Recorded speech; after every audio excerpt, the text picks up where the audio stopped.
You're watching Single Process with Joe and Bob. We've created this video series to help you navigate the difficult process of divorce. We hope this helps you on your journey. Our topic this episode is how to pick a mediator, assuming you've decided to mediate. Yep, and right? we did this. We both mediated, but neither of us really interviewed. I don't know why I didn't. I just didn't. I picked somebody and I rammed it down my husband's throat. Well, the difficult thing about this from my point of view is that you've got two people who both have to have chemistry with and trust and have faith in the person you select as your mediator. Totally. I agree with that. That's important. Which is why it's good that we have expert Michael Becker here with us. Michael Becker is an expert mediator who has been working with couples to help mediate through divorce for over 20 years out of Westport, Connecticut. He is a lawyer. He is an accountant. He is a therapist. If you shout mediator in a room, someone's going to scream back Michael Becker. So luckily we have him with us to answer some of these questions. Welcome, Michael. So great to have you here. So start us off. What are your considerations in selecting a mediator? I think experience is most important. The click that you have between yourself and the mediator is really important too. The chemistry part. The chemistry. Yeah. The chemistry is really important. In fact, when I start out with a new client, I always do a consultation free of charge for half an hour. I think that's excellent. And what that allows us to do is see, in addition to my expertise and the content of the situation is, do we get along? Do we like each other? Do we work well together? Et cetera, so we can all see. I can see, and the client can see too. That's super smart. And what questions should somebody be asking? I think asking about experience, how long someone's been practicing as a mediator, is this what they do entirely as part of their practice? What is their field of origin? Are they a lawyer? Are they a therapist? Are they an accountant? Let's talk about that. Because you're everything. And does your mediator have to or should be a lawyer? Because there are no barriers to entry in mediation, it would seem. Take a course and you're good to go. It depends. In some places, most of the mediators are lawyers. That's the case here. And in some places, they're not. It seems that a lawyer has a lot of information to provide to a client. What the law is, what's typical, what can happen, to really educate you in the mediation process. Most people don't know any of that. Right. But what a therapist can bring is knowledge of conflict resolution, managing the process, holding you while you're going through this really difficult period. So it's really hard to know. Sometimes it's good to know what you think you might need. If you work with a therapist mediator, for example, then you definitely need to get the legal information from someplace else. Because if your mediator's not a lawyer by background, they cannot provide legal advice to you? They can provide you with what's called legal information, but they can't really give you advice, at least in Connecticut. Okay. Connecticut has very tight, what are called unauthorized practice of law rules.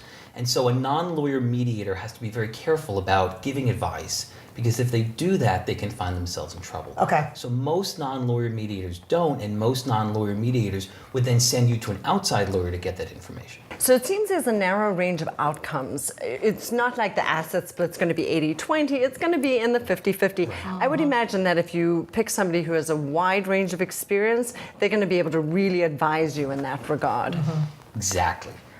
I know so much more than I did when I started my practice. I'm really not any smarter, I just have more information and more experience. I think you are smarter, actually, but that's nice of you saying. Go on.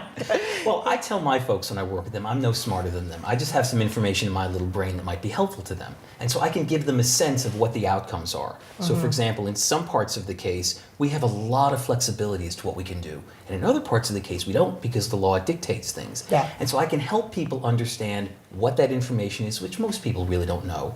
And then most important, apply it to their situation, because every situation is different. And then help them figure out, what's worth fighting about and what's not. Right. It seems like creativity is a big part of this process too, because this isn't a one solution for all. You're kind of piecing things together. Exactly. Yeah. And the key there is to listen to your clients. If I listen to my clients and learn what's important to them, then I can help them fit those pieces together in a way that's going to work for them.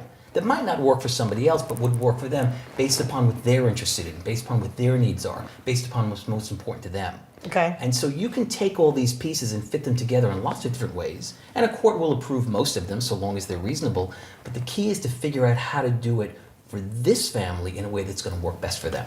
So, Michael, what can happen if there's a deadlock in this process? What do you do? And what would a good mediator do? Yes. So I don't think of it as a deadlock necessarily. I think of it that we just haven't found the solution yet.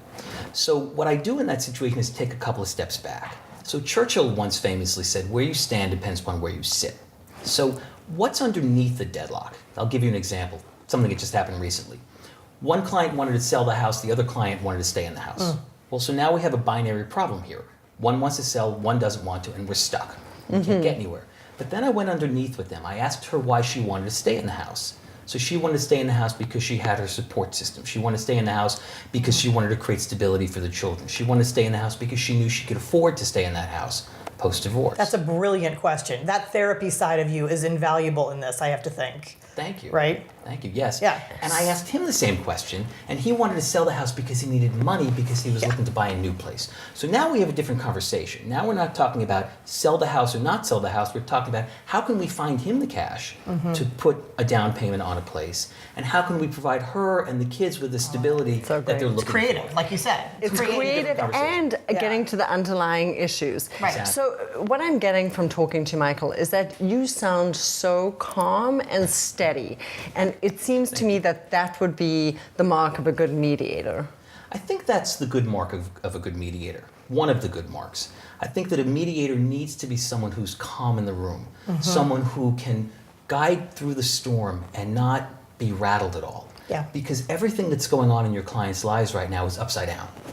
And so if you can be that one place for that hour and a half when you meet with them or however long you meet with them, that everything is at least a little bit quieter or at least a little bit more steady, that's really helpful. Certainly not to add complexity to people's lives. So I have one last question. What happens if your mediator seems to get along with your soon-to-be ex-spouse better than they get along with you, or if you feel you have a better rapport with them? How do you balance that, or how would a good mediator Because you're not supposed to balance? do that, right? You're supposed to talk to each of them Exactly. equally. Exactly. What I do is this. It's inevitable that sometimes when you meet with two people, you may like someone better than another person. You may find yourself more attracted to one person than the other. You might find someone maybe more repulsive than the other because of their political views or whatever it is. The key for me is to find some way to empathize with each person. Find some way to sit in their shoes and get some sense of who they are as a person and what they're going through right now. And what that allows me then to do is be really compassionate to both. And so I don't find myself taking sides. Now, you need to be aware of that, though, as a mediator. Be aware of the fact that this can happen, because if you're aware that that can happen, then you can course correct. And so what I'll do is I'll make a special effort to make sure to figure out where each person is and find some way to give them both a little bit of love and understand who they are. And then I find I'm able to be balanced with both. I think you have a tough job because I think inevitably you sit down with a couple and you like one of them's positions better than the other.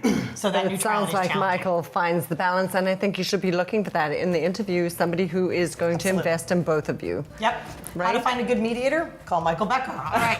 For more information on mediation and finding a good one, as well as other tips, please visit us at singleprocess.me.